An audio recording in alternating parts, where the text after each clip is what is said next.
Bismillahirrahmanirrahim. Assalamualaikum warahmatullahi wabarakatuh. Baik, pada kali ini kita akan belajar bahan ajar fisika untuk kelas 10 semester genap. Pokok bahasan yang kita pelajari adalah momentum dan impuls.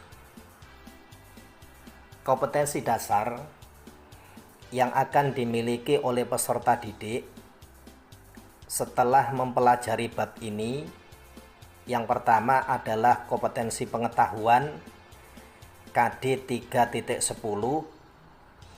yaitu diharapkan siswa mampu menerapkan konsep momentum dan impuls serta hukum kekekalan momentum dalam kehidupan sehari-hari. Kemudian yang kedua, kompetensi keterampilan, yaitu KD 4.10. Diharapkan siswa dapat menyajikan hasil pengujian penerapan hukum kekekalan momentum. Misalnya seperti ketika bola jatuh bebas ke lantai, atau contoh yang lain adalah roket sederhana. Indikator pencapaian kompetensi saat mempelajari materi ini, yang pertama adalah mengamati tentang momentum, impuls, hubungan antara impuls dan momentum, serta tumbukan dari berbagai sumber belajar. Yang kedua, mendiskusikan konsep momentum impuls, hubungan antara impuls momentum, serta hukum kekekalan momentum dalam berbagai penyelesaian masalah. Yang ketiga, merancang dan membuat roket sederhana dengan menerapkan hukum kekekalan momentum secara berkelompok. Dari indikator pencapaian kompetensi tersebut, tujuan pembelajaran yang diharapkan, yaitu yang pertama, diharapkan siswa dapat mengamati tentang momentum, impuls, hubungan antara impuls dan momentum, serta tumbukan dari berbagai sumber belajar. Yang kedua, diharapkan siswa dapat mendiskusikan konsep momentum impuls, hubungan antara impuls dan momentum, serta hukum kekekalan momentum dalam berbagai penyelesaian masalah. Yang ketiga, diharapkan siswa dapat merancang dan membuat roket sederhana dengan menerapkan hukum kekekalan momentum secara berkelompok. Untuk mencapai tujuan pembelajaran tersebut, terlebih dahulu peserta didik harus difahamkan tentang pengertian momentum dan impuls. Pengertian dari momentum adalah besaran fisika yang melibatkan besaran massa dan kecepatan. Dari pengertian itu, maka momentum suatu benda yang bergerak, yang dilambangkan dengan P kecil, didefinisikan sebagai hasil perkalian antara massa dengan kecepatan. Secara matematis dapat ditulis momentum suatu benda yang bergerak atau dilambangkan P sama dengan M dikalikan V. Dengan M adalah massa benda, satuannya kilogram, V adalah kecepatan benda, satuannya meter per sekon. Sehingga satuan dari momentum adalah kilogram meter per sekon. Yang berikutnya, pengertian tentang impuls. Impuls adalah peristiwa gaya yang bekerja pada benda dalam waktu yang singkat atau dalam waktu yang sesaat. Dari pengertian itu, impuls didefinisikan sebagai hasil kali gaya atau dilambangkan F besar dengan selang waktu atau dilambangkan delta T yang dibutuhkan saat gaya tersebut bekerja. Sebagai contoh, Pada layar di atas dicontohkan pemain softball yang memukul bola. Pada saat gaya yang diberikan oleh pemain itu sesaat sebelum bola itu dipukul, maka saat itu terjadi yang namanya impuls. Atau yang kedua, seorang pemain sepak bola, sesaat ketika bola itu ditendang, maka gaya yang diberikan oleh pemain sepak bola tersebut terhadap bola akan menyebabkan terjadinya impuls. Secara matematis, impuls dirumuskan I sama dengan F dikalikan delta T, dengan F adalah gaya yang bekerja, kemudian delta T adalah waktu sesaat yang dibutuhkan sebelum benda itu dikenai gaya. Maka jika gaya memiliki satuan Newton, kemudian delta T memiliki satuan sekon, impuls memiliki satuan Newton sekon. Kemudian jika kita mencari hubungan antara gaya dan selang waktu yang bekerja, maka dapat digambarkan seperti grafik yang ada pada layar. Sehingga impuls itu juga dapat dihitung dengan cara menghitung luas kurva yang ada di bawah grafik. Yang berikutnya, agar tujuan pembelajaran itu tercapai, peserta didik difahamkan pula tentang hubungan momentum dan impuls. Untuk mencari hubungan momentum dan impuls, maka kita mengacu pada hukum kedua Newton, di mana persamaan pada hukum kedua Newton, sigma gaya sama dengan massa dikalikan percepatan. Dan nilai percepatan itu sendiri adalah perubahan kecepatan terhadap waktu. Kalau demikian, sigma gaya sama dengan massa dikalikan perubahan kecepatan terhadap waktu. Dan bisa ditulis sigma gaya sama dengan perubahan momentum terhadap waktu. Dari persamaan tersebut dapat kita peroleh jika perubahan waktu itu kita pindah pada ruas yang lain, maka akan diperoleh nilai gaya dikalikan dengan selang waktu itu adalah sama dengan perubahan momentum. Maka dapat disimpulkan impuls yang bekerja pada suatu benda sama dengan perubahan momentum yang dialami benda itu, yaitu antara beda momentum akhir dengan momentum awalnya. Setelah memahamkan pengertian-pengertian tersebut, baik kiranya kita melihat beberapa penerapan prinsip momentum dan impuls.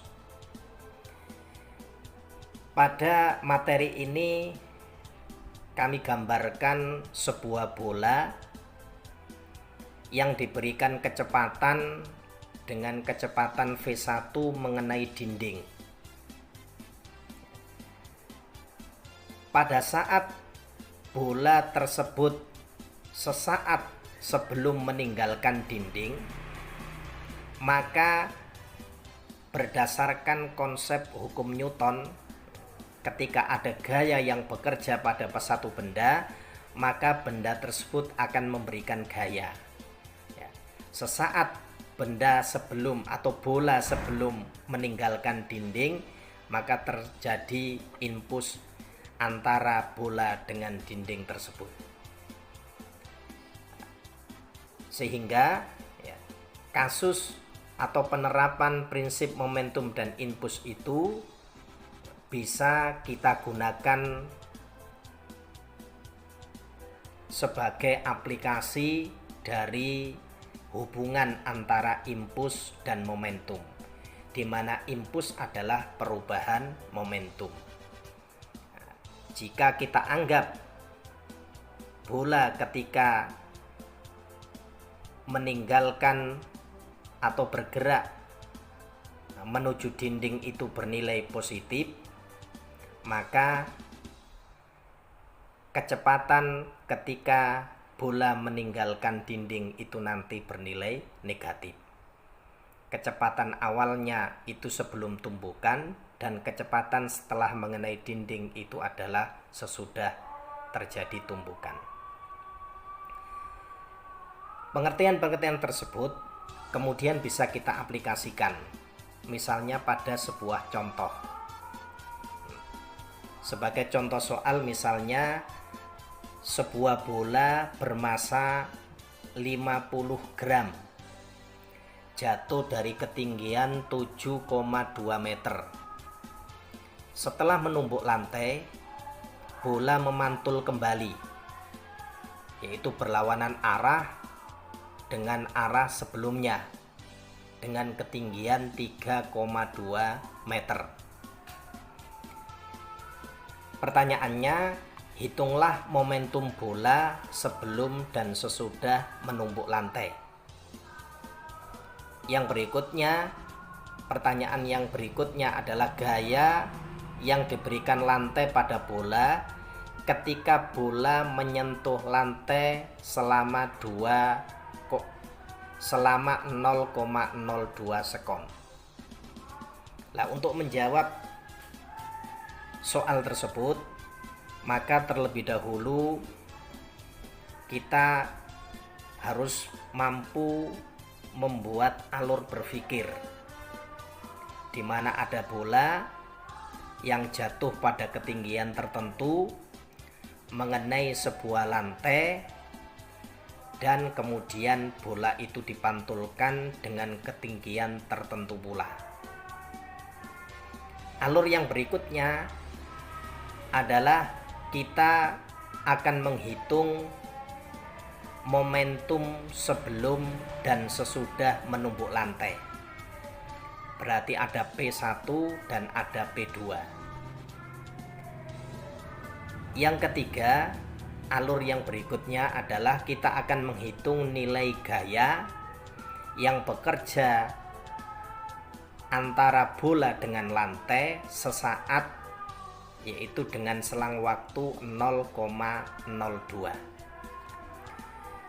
Maka untuk menjawab soal tersebut, terlebih dahulu kita harus memfokuskan pada pengertian momentum. Jika yang dicari adalah momentum sebelum bola mengenai lantai, maka nanti P1 sama dengan M dikalikan V1. Untuk massa benda telah kita ketahui. Yang belum kita ketahui adalah kecepatan dari bola tersebut.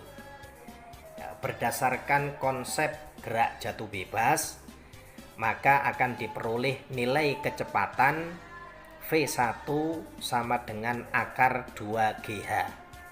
Jika kita anggap bola yang jatuh ke lantai itu arahnya negatif, maka cukup kita berikan arah negatif.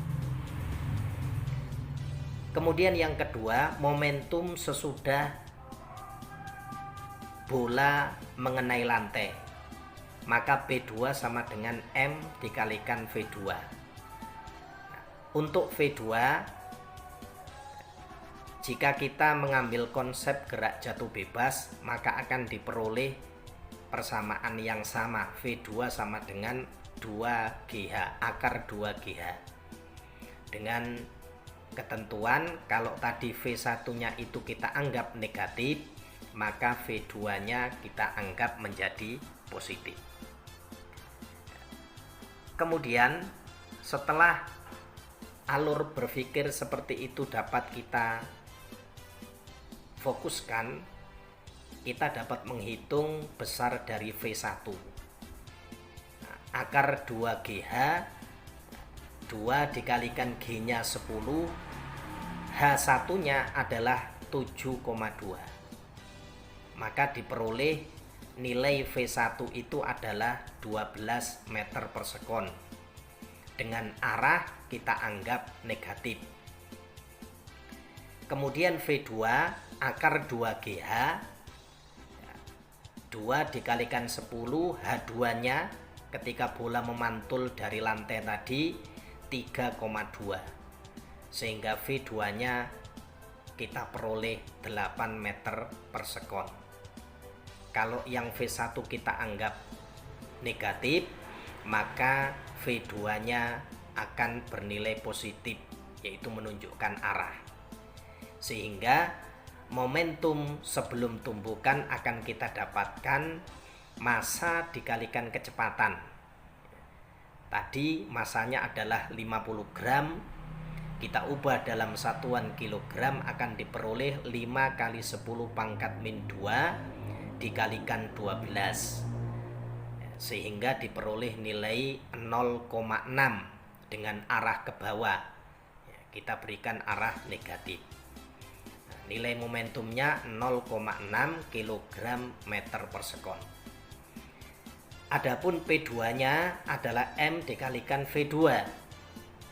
Dengan massanya 5 kali 10 pangkat min 2 kg dikalikan V2-nya 8, maka akan kita peroleh nilai 0,4 kg meter sekon dengan arah ke atas.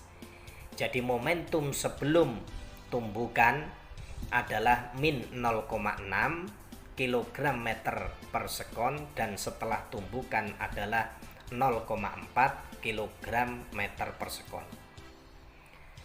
Untuk soal yang berikutnya, yaitu kita akan mencari gaya yang bekerja.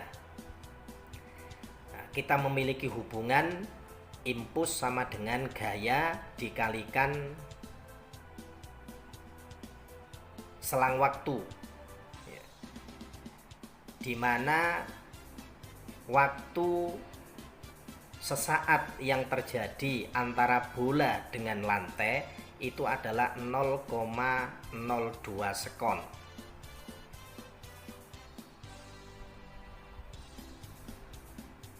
Sehingga gaya yang bekerja itu bisa dihitung impuls dibagi dengan selang waktu. Impulsnya akan kita peroleh dari perubahan momentum, yaitu P2 dikurangi P1, 0,4 dikurangi dengan min 0,6. Min dengan min maka akan menjadi nilai positif, sehingga impuls yang bekerja atau yang diberikan antara bola dengan lantai itu adalah 1 kg meter per sekon.